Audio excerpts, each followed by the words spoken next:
Me now is Jason Dyler. He owns the Sodfather Sod Supply, which puts in grass for residential clients. Jason, thank you so much for making time for us.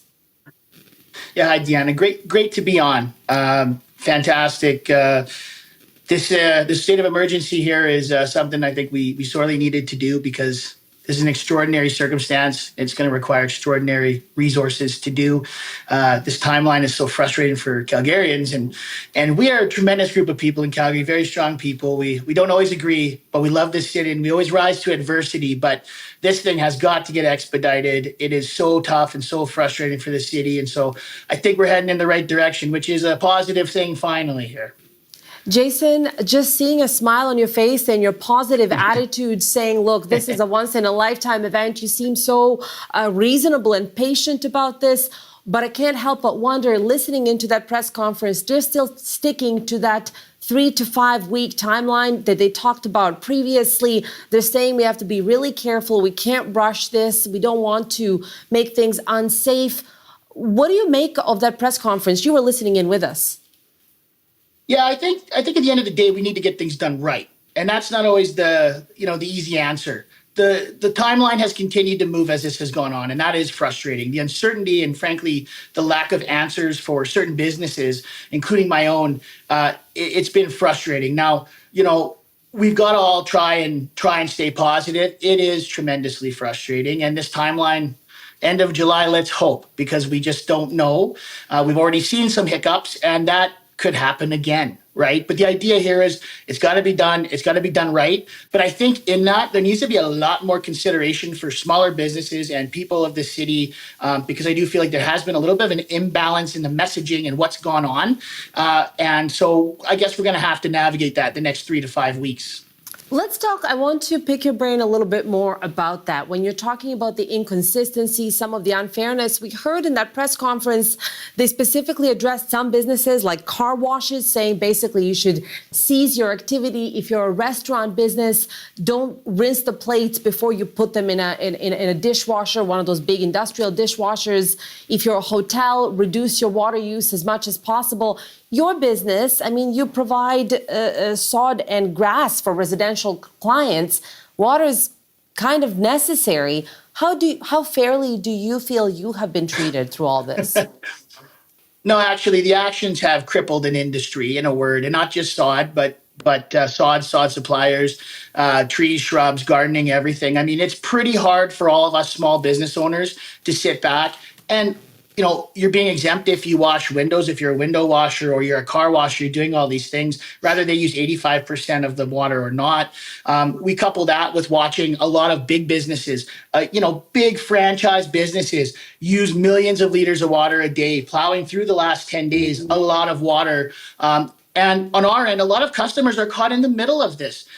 People that have had paid thousands and tens of thousands of dollars potentially for their new lawns that have literally 3 days before the main broke, had their sod installed.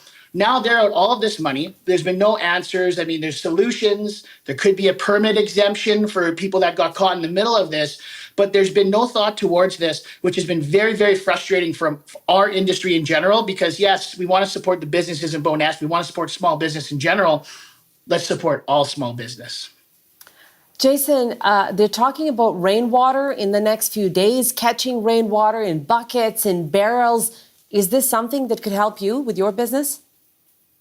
It would be great if everybody had rain buckets and barrels, and that would help them for all their watering needs. I mean, it can help us because at this point, we're not laying and delivering any sod in Calgary until people are comfortable to do so and they can water it. There's no sense in people spending money that is, their dollar's already stretched thin enough. It's a big investment for a new lawn. And so that's a great thing for gardening, rain barrels and all that wonderful stuff. But you're not going to have enough water to sustain, establishing new sod.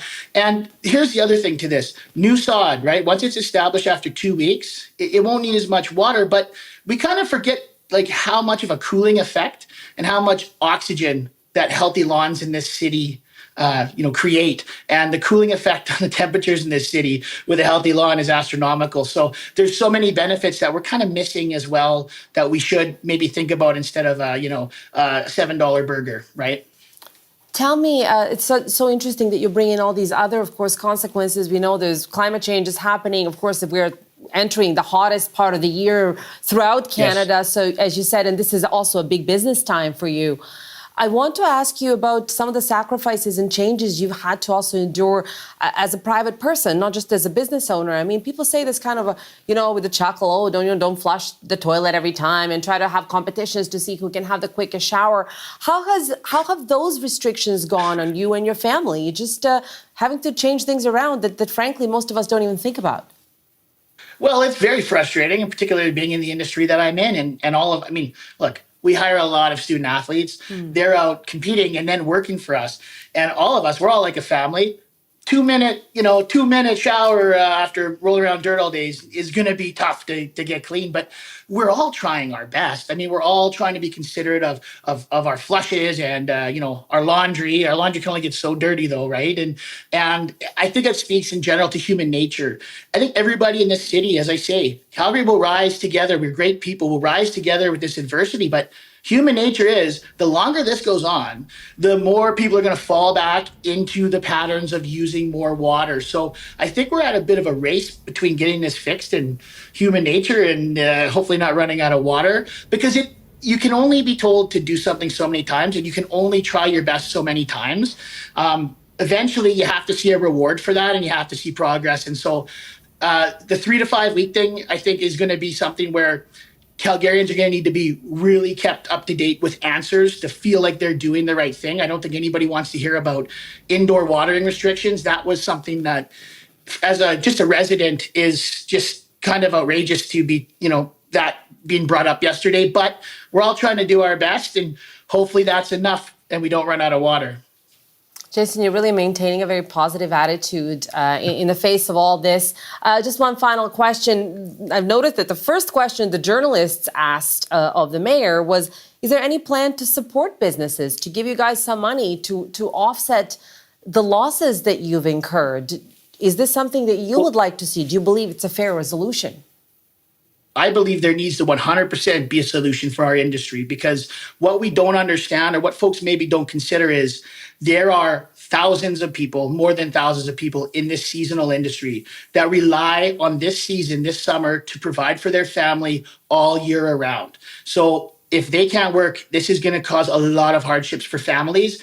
And I don't think anybody's in the business of making life harder for Calgarians. But our industry has been affected, and in a special, unique way, and I would say a crippling way. And something does need to be done. I don't know if it's maybe issuing some sort of water permit or something like that when the water flow increases a bit. But something should be done to help these businesses that are struggling, because entrepreneurship in Calgary is a very, very great thing. And this is quite the detriment, this situation right now. And we know that the Stampede is coming up. It's really, the time of the year when all eyes are on Calgary, and so many Calgarians make so much of their money, as you said. Jason, thank you so much for your time and for sharing your thoughts with us. Really appreciate it. Thank you very much. Have a great day. Jason Dyler is owner of the Sodfather Sod Supply in Calgary.